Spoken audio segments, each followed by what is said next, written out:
All right, guys, it's 26th of December. Just wrapped up doing the 12 days of alternatives to the AC1, which a lot of people took as me having a harder stance on this thing than I really do. I don't hate the AC1. All right, it's a serviceable plate carrier, which we'll go through the ins and outs of it in just a couple of minutes. So serviceable plate carrier, right? It's an acceptable quality from looking at it. I don't hate it, and I definitely don't hate Lucas, which did not drive my stance on this thing at all. I despise the premise of it, though. All right, so when this thing came out, it was kind of pandemic. It just kind of was at its peak, I guess. I don't know how many peaks we're gonna have on this thing. And Spiritus and Pharaoh stuff was hard to get.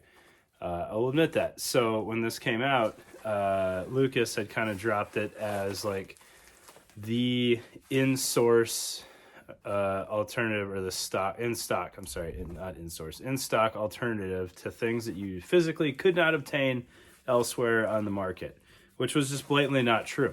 All right, there's hundreds of options of perfectly fine plate carriers out there, many of which are cheaper and many of which are more functional than this thing and provide more capability to the end user. So $180 for a minimalist plate carrier is not affordable in my mind, right? It's not exorbitantly expensive, but it's not, low tier on pricing.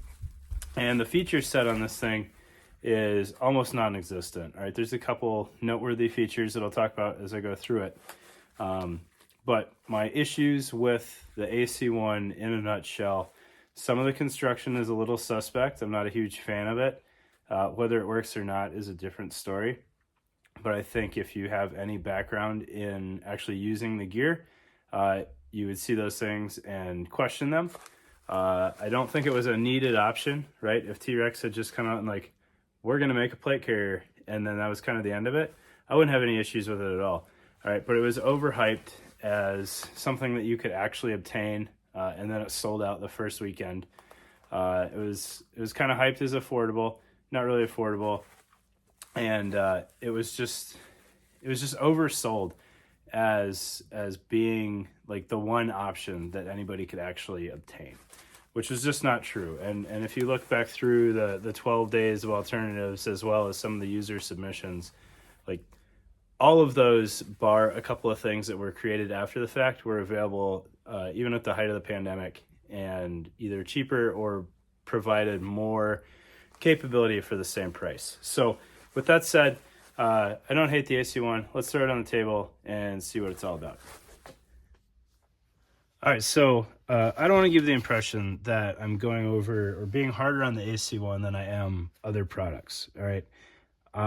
My quality of videos may be a little bit lacking of late, as far as really getting into the details of things and like kind of what fits, what doesn't fit. Hopefully that's not too noticeable, or just not true. I'm not sure. All right, so don't feel like I'm going further in detail on this thing. Usually if I don't see something wrong with the product, I just won't acknowledge that feature. So if I point out something on here that seems suspect, that doesn't mean nobody else has done it. It just hasn't caught my eye as I've gone through it. All right, so, and I've also taken, I don't typically break part front bag, rear bag, but there's some things kind of internal on this that I want you guys to see, and just kind of where my head's at. All right, so first of all, there's no side seam on the AC1. And this was pointed out in the original TREX video, so they're being honest about it. It's a different approach to building the plate carrier, right? All the seam is hidden by the 3D spacer mesh here, which in and of itself is not a huge problem. However, you have to consciously center your plate in the plate bag because it's such a tube design.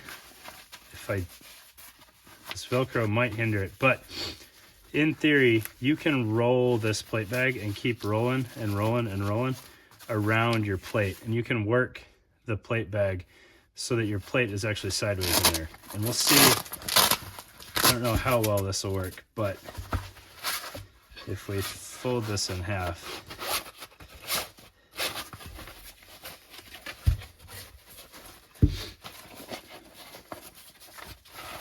It doesn't quite happen, but you can kind of see, like, in an extreme case, we could finagle that in there, and over time, it can just, everything can get a little cockeyed, right? Like, you can see, it still kind of fits in the plate bag. All right, that's a little nitpicky. I'm just not a huge fan of it. The seam just helps keep everything kind of lined up. The LV119 may be sewn the same way. I'm not 100% sure. I can't remember off the top of my head, but that caught me as a little odd, right? Like the seam just helps keep everything exactly where it should be. All right. One thing that I do like here is the flap being this shape. It doesn't offer as much like protection to the bottom of the plate bag or bottom of the plate as other designs. However, it is a little bit more forgiving when you fold it up. If you've got a real chunky plate in there, you don't have to kind of like tug and tug and tug to try to line this up the whole way across. You just kind of pull it down. And you've only got the Velcro in the middle, but there's still a good bit of contact there. So it'll help keep that plate pocket closed a little bit better. Some of the plate pockets, when you've got a full flap of Velcro along each side and you've got a real thick plate in there, like you can really only pull the center and then you have just Velcro hanging out, right? Looking at this thing a little bit more, the 3D spacer mesh, I just kind of feel like it's there, right? Like it's not really wide enough to provide true like channeling or anything. I just think that's kind of where the seam wound up, and they're like, yeah, let's throw some mesh there. But there was, you know, at least conversation of comfort or something, right? Looking internal on this thing, the raw edge is kind of apparent, more apparent at least in recent videos than I've looked at other plate carriers throughout the setup. And then one concern of me is this corner here is basically unfinished. Just based on the way this was sewn as, you know, a big long tube, when they got to the corner, there was really nothing else they could do. That is a potential wear point, especially since you've got just one layer of Cordura there that's raw already and kind of going into a cut corner.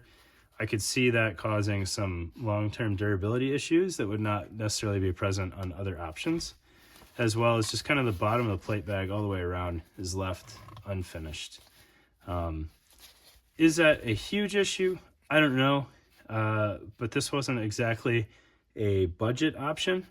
So for $180, I feel like that could have been cleaned up some, right? I should say I got this loaned to me by a dude named Daniel from his friend Fong. So I want to give them a shout out. I don't know for sure if this is the AC1 or if this is the AC Uno. If you buy off on any of that hype, I don't know. The whole story seems goofy to me. So I guess if you really, really want to like favor T-Rex on this, I guess assume it's an AC Uno, but I don't know. Right. Looking up at the shoulder straps here, you've got they've sold it as like cable routing. This is a pass-through here. I don't know. I just feel like it's unfinished. There's not really anywhere to route cable other than the bottom of the plate bag and then up, which doesn't make a lot of functional sense to me. I feel like they could have just stitched that across, not lost any functionality, and potentially provided some more durability. The bright side is, though, the shoulder straps are sewn to the rear of the plate bag, which is where you want to pull from, versus the front of the plate bag, so you're not pulling the corner of the plates into you. So that is a small win there. Right. Color match Velcro, I don't know, it's got an aesthetic to it, but again, $180, I would appreciate some color match Velcro, even if it causes your supply chain a little bit of extra heartache. Right. The surface mount buckles are on there. They look like they're stitched fairly well, but again, it's a single layer of Cordura there with no backer. So over time, I don't know how well that will fare. If this was coming from a major manufacturer, I would be a little bit less suspect because they've got more experience with it. T-Rex, this is their first foray into like true nylon gear. So I feel like some places corners were cut and they weren't necessarily cut knowingly. They were just not thought about, right? So that's kind of the concerns I have with the front plate bag. Right, looking at the rear plate bag, I do appreciate the simple shoulder straps, right? It's just 2-inch webbing with Velcro and an unspecified length on both ends. They marry up, and then you've got this kind of very Cry style shoulder pad sleeve here, which you just kind of leave bunched up, attach your straps, and then slide it back over. I don't really have any issues with that design. It's a little hard to work with, but it's very streamlined, and I honestly like simple shoulder straps, so I don't have any issues there. If I need more padding, I'll add padding later on. Right. Can't remember if there's cable routing on the back side of this. Yeah, same thing. All right, so pass through. Back plate maybe makes marginally more sense to me. You could run like a body worn antenna into the plate bag and just kind of let it terminate in the plate bag if it was an appropriate length. But again, I don't necessarily think that makes sense. I think just to stitch that shut, unless you're really selling me that your cable routing was intentional, it just feels like it was left unfinished. Maybe I'm being overly hard. I don't know. All right. The rear plate bag, they give you this goofy flap here to cover your cummerbund.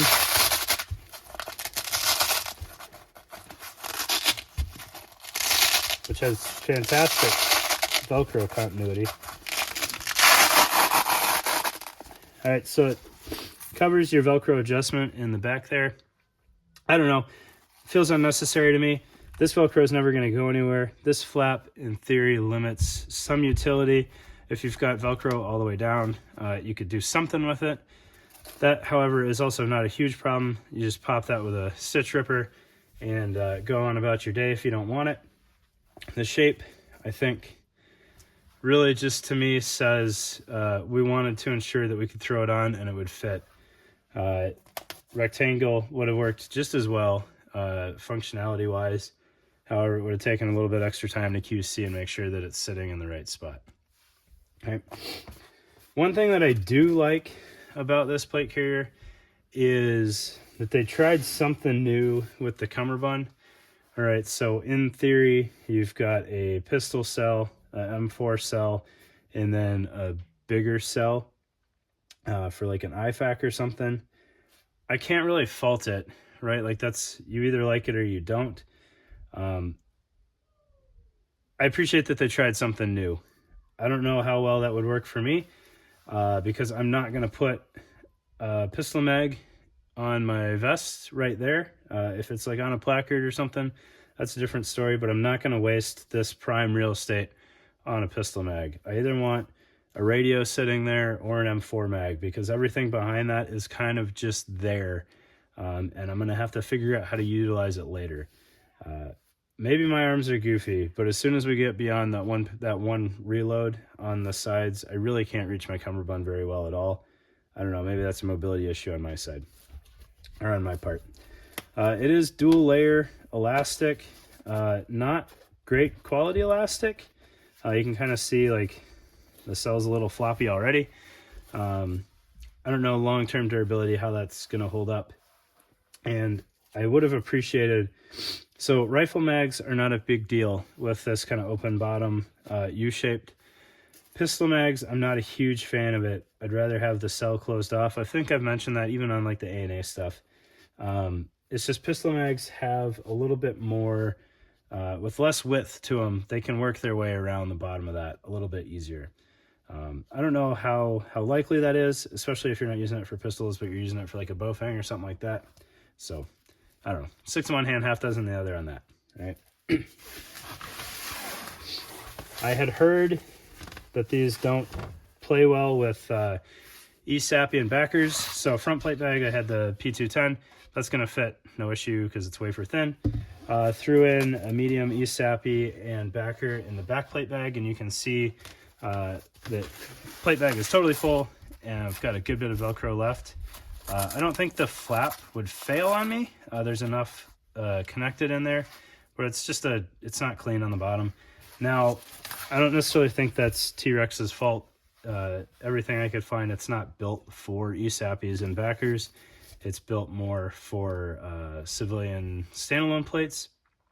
But something to think of if you've got some real thick plates, because thick plates are also more affordable. You may have a hard time closing the plate bag, and there is no give on the plate bag at all because it's sewn Cordura in a tube, and if it doesn't fit, it doesn't fit. All right. So, final take on the AC one. Like I said in the beginning, it's serviceable. If you legitimately can't get anything else or can't afford anything else, it works. However, neither of those are legitimate situations. You can always find something that's an alternative to this. You can always find something that's cheaper, and you can always find something that provides more capability. So if he had dropped this thing at, let's say, like $100, and be like, I want everybody in America to have a plate carrier. Here's $100. By the way, we also sell Hesco plates, and here's the cost on them. They're super affordable. Everyman plate carrier, kind of all right with it, right? Like you're trying to undercut the rest of the market and just get an option to people. This, in all experience of the probably 100 plate carriers that I've dealt with over the years, feels like a $100 plate carrier. All right, it does not feel like a $180 plate carrier. I don't think it provides the capability that you would expect from a $180 plate carrier. And that to me is kind of the disappointment, is that it didn't replace or fill a void like it was kind of hyped up to. So appreciate your time, guys. I don't hate it. It's a thing. It works for some people. If it works for you, don't run out and get rid of it. Also, if you had plate carriers, you shouldn't have run out and bought this, because it doesn't provide you any extra capability. All right, thanks, guys.